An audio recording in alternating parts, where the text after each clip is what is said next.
하나님 말씀 로마서 3장 1절에서 8절까지 되겠습니다. 그런즉 유대인의 나음이 무엇이며 할례의 유익이 무엇이냐? 범사에 많으니 우선은 그들이 하나님의 말씀을 맡았음이니라. 어떤 자들이 믿지 아니하였으면 어찌하리요? 그 믿지 아니함이 하나님의 미쁘심을 패하겠느냐? 그럴 수 없느니라. 사람은 다 거짓되되 오직 하나님은 참되시다 할지어다. 기록된 바 주께서 주의 말씀에 의롭다함을 얻으시고 판단받으실 때에 이기려 하심이라 함과 같으니라. 그러나 우리 불의가 하나님의 의를 드러나게 하면 무슨 말 하리요? 내가 사람의 말하는 대로 말하노니 진노를 내리시는 하나님이 불의하시냐? 결코 그렇지 아니하니라. 만일 그러하면 하나님께서 어찌 세상을 심판하시리요? 그러나 나의 거짓말로 하나님의 참되심이 더 풍성하여 그의 영광이 되었다면 어찌 내가 죄인처럼 심판을 받으리요? 또는 그러면 선을 이루기 위하여 악을 행하자 하지 않겠느냐? 어떤 이들이 이렇게 비방하여 우리가 이런 말을 한다고 하니 그들은 정죄받는 것이 마땅하니라. 로마서 1장 17절부터 그 1장 끝절까지의 말씀은요, 이방인들의 죄를 지적하면서 그들이 죄를 짓고 있고 죄인으로 살고 있고 죄 아래에 있음을 말해주고 있다면 2장에서는 유대인들에 대하여 집중적으로 말하고 있는 것입니다. 유대인이 하나님 섬기는 것 같고 율법이 있는 것 같고 할례도 받는 것 같지만은 그들도 사실은 이방인들과 별반 다를 바 없다. 그들도 죄를 짓고 있고 죄인이고 여전히 죄 아래에 있다고 말해주고 있는 것이죠. 그 와중에 3장 1절에서 8절은 뭐냐? 원래 1, 2장이 3장 9절하고 연결되어야 되는데 오늘 3장 1절에서 8절이 나온 이유는 그런 유대인들의 죄를 지적하면서 나올 법한 질문들을 이 사도 바울이 미리 질문을 하고 답변을 해주는 말씀이 3장 1절부터 8절입니다. 이스라엘의 교육 방법은 일방적으로 앞에 강사가 서서 가르치는 것이 아니라 선생님과 제자가 있으면요, 제자들이 질문을 해요. 그러면 선생님이 그 질문에 대하여 하나씩 답변을 해주는 거죠. 그러니까 그 일을 이 지금 사도 바울이 로마 교회에 편지를 하면서 대신 해주고 있는 것입니다. 그들이 할 법한 질문들, 때로는 그 중에는 안 좋은 질문들도 있는 것이죠. 그래서 1절부터 4절까지는 좋은 질문, 겸손한 질문이 나오고 5절부터 8절까지는 악한 질문, 좋지 않은 질문, 의도가 좋지 않은 질문들이 있는 것입니다. 먼저 1절을 보면 그런즉 유대인의 나음이 무엇이며 할례의 유익이 무엇이냐? 유대인들은 자기들이 하나님 잘 섬기는 줄 알고 있었단 말이죠. 근데 사도 바울이 말하기를 아니야, 너희도 죄냐? 너희도 죄 아래에 있어. 그럼 유대인들한테는 뭐가 오겠어요? 현타가 오는 겁니다. 나 하나님 잘 섬기는 줄 알았더니 그러면 내가 유대인으로서 도대체 나은 게 뭐야? 라고 질문을 할 수 있는 거죠. 그에 대한 답변이 2절이 되는 것입니다. 범사에 많으니 우선은 그들이 하나님의 말씀을 맡았음이니라 라고 해요. 범사에 많다고 나와 있는데 이 로마서 9장에는 그들이 유대인으로서 가진 여러 가지 유익들이 나와 있습니다. 율법도 있고 여러 가지 예식도 있고 예배도 있고 여러 가지가 나와 있는데 그 중에서 우선은 이라고 나와 있죠. 이것은 순서적인 것, 시간적인 것을 의미하는 것이 아니라 그 무엇보다 비할 바 없이 무거운, 정말 중요한, 무겁게 중요한 그 사실이 하나 있는데 그게 뭐냐면은 바로 하나님의 말씀을 맡았습니다 라고 얘기하고 있는 거죠.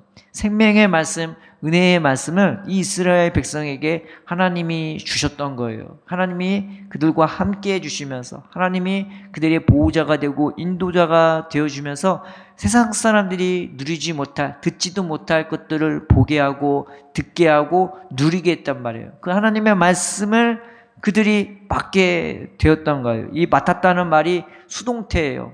말하자면 유임했다는 그 말씀이 이들에게 유임이 되어진 거예요.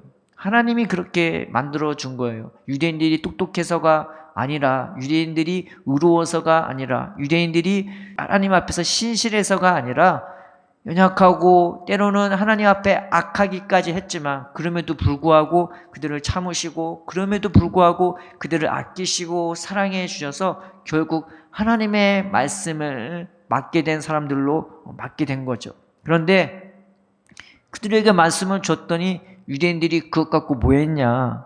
하나님의 은혜에 감사하며 하나님을 기뻐하고 세상을 섬기는 그런 책임과 의무감으로 이 말씀을 맡았던 것이 아니라 그 말씀을 자신들의 무슨 권리인 것 마냥, 자신들의 특권인 것 마냥, 그리고 자신들의 우월감을 느끼는 수단으로 사용했단 말이야. 그러니까 은혜를 하나님이 안 준 게 아니라 줬는데 그 관리를 못한 거예요. 지금 사도 바울이 그 말을 하고 있는 것입니다. 3절에 또 하나의 질문이 나와 있죠. 어떤 자들이 믿지 아니하였으면 어찌하리요? 그 믿지 아니하니면 하나님의 미쁘심을 패하겠느냐? 이 말이 무슨 말이냐? 그러면 우리가 믿지 아니해서 그 하나님의 말씀대로 살지 않고 관리도 못하고 우리가 죄 가운데 있었으면 하나님의 미쁘심을 패하겠느냐? 하나님이 그 자기의 신실하심을 패하겠느냐? 이걸 다른 말로 얘기하면 무슨 말이 되냐? 그러면 하나님이 우리 버린 거야? 라는 질문이 되는 겁니다. 하나님은 우리한테 약속을 해주셨고 하나님은 우리에게 은혜를 베풀어 주셨는데 그러면 우리가 감당 못하고 우리가 죄 가운데 있어서 그러면 하나님이 우리를 버리신 거야? 라고 질문을 하게 되는 거죠. 그런데 그럴 수 없다고 나와 있는 것입니다. 4절에 그럴 수 없느니라 사람은 다 거짓되되 오직 하나님은 참되시다 할지어다 기록된 바 주께서 주의 말씀에 의롭다함을 얻으시고 판단받으실 때에 이기려 하심이라 함과 같으니라 이 말을 하고 있는 거죠. 그럴 수 없다고 사도 바울이 답변하고 있는 것이죠. 하나님이 우리를 버린 거야? 라고 하는 질문에 사도 바울은 아니야. 절대 그럴 수 없어. 왜 그러냐? 자녀 버리는 부모가 세상에 어디 있습니까? 자녀는 다 부족하고 연약하고 그 부족하고 연약한 가운데서도 모난 부분도 있고 때로는 잘못된 부분도 있지만 부모는요 그 자녀를 포기하지 않습니다. 하물며 하나님이겠습니까? 그러니까 그 하나님의 은혜와 사랑과 신실하심과 열심을 아는 사도 바울은 그럴 수 없다고 단언할 수밖에 없는 거죠. 왜냐하면 본인이 그런 은혜와 사랑을 경험했기 때문에 그러합니다. 사람은 다 거짓되지만 하나님은 그렇지 않아. 하나님은 결단코 우리를 포기하지 않아 라고 하는 말씀이 바로 사도 바울의 말씀이 되는 겁니다.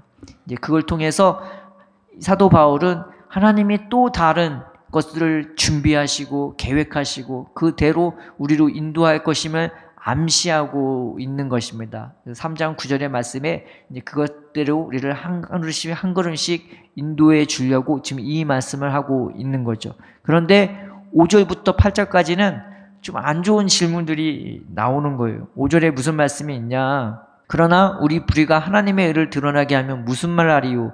내가 사람의 말하는 대로 말하노니 진노를 내리시는 하나님이 불의하시냐?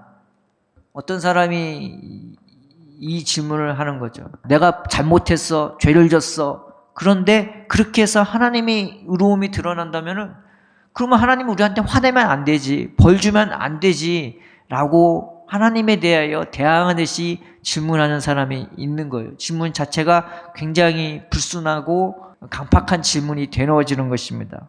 하나님을 공격하는 거예요. 하나님에 대하여 이런 질문을 하는 거예요. 하나님 잘못된 거 아니야? 하나님만 우리 화내면 안 되지, 우리한테 때리시면 안 되지, 벌 주면 안 되지. 지금 이 질문을 하고 있는 것입니다. 그래서 사도 바울이 6절에 결코 그렇지 아니하니라. 만일 그러하면 하나님께서 어찌 세상을 심판하시리요?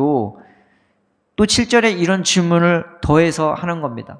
그러나 나의 거짓말로 하나님의 참되심이 더 풍성하여 그의 영광이 되었다면 어찌 내가 죄인처럼 심판을 받으리요? 또 이 질문을 해요. 내가 죄를 져서 하나님을 의롭게 했다면은 그러면은 내가 왜 죄인이 되어야 돼? 라는 질문을 하는 거예요. 처음 질문은 하나님을 향해 공격하듯이 얘기했다면 이제는 나에 대해서 질문을 하는 거예요. 나 죄인 아니야.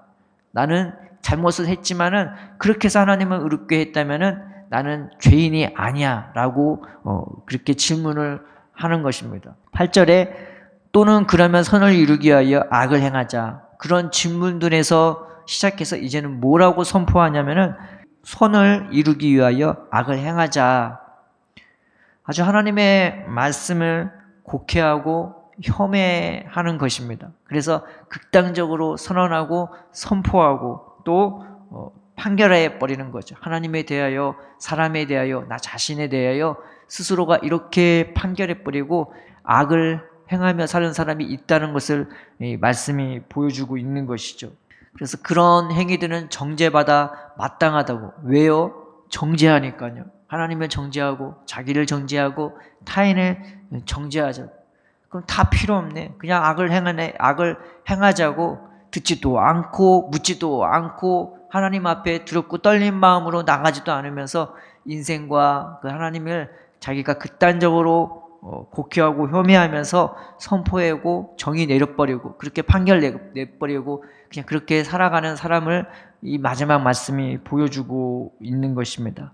우리가 이 말씀을 보면서 하나님, 우리가 하나님 앞에 두렵고 떨린 마음으로 나아가게 해달라고, 이 죄의 문제에 대해서 우리가 경각심을 갖게 해주시고, 적어도 이런 떨림은 있어야 될 거 아닙니까? 나 그래도 신앙생활 했는데, 기도했는데 내가 죄인이래. 하나님 나 어떡해요?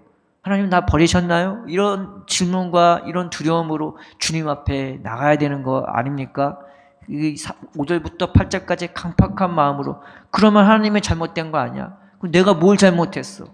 그냥 악을 행해야겠네? 이런 식으로 하나님 앞에 나아가는 것이 아니라, 이런 식으로 우리의 인생을 강팍하게 내버리는 것이 아니라 우리가 하나님 앞에 두렵고 떨린 마음으로, 주님 나를 불쌍히 여겨달라고, 주님 나를 말씀으로 한 걸음 한 걸음 참된 생명의 길로 나를 인도해 달라고 주님 앞에 나아가는 저와 여러분 되기를 주님의 이름으로 축원드립니다. 이 아침에 이 말씀 붙잡고 하나님 강팍한 자가 아니라 겸손한 자가 되게 해달라고, 하나님 살아계시고 하나님은 전능자이시고 나를 사랑하시고 아끼시고 결단코 나를 포기하지 않는 하나님이시니, 하나님이 내 아버지가 되시고 나를 낳으시고 나를 이 땅에 보내신 것도 하나님이시니 주님 나를 붙들어 달라고, 나를 구원해 달라고, 나를 책임져 달라고, 나를 인도해 달라고 이 말씀 붙잡고 주님 앞에 나아가는 저와 여러분들이 됩시다.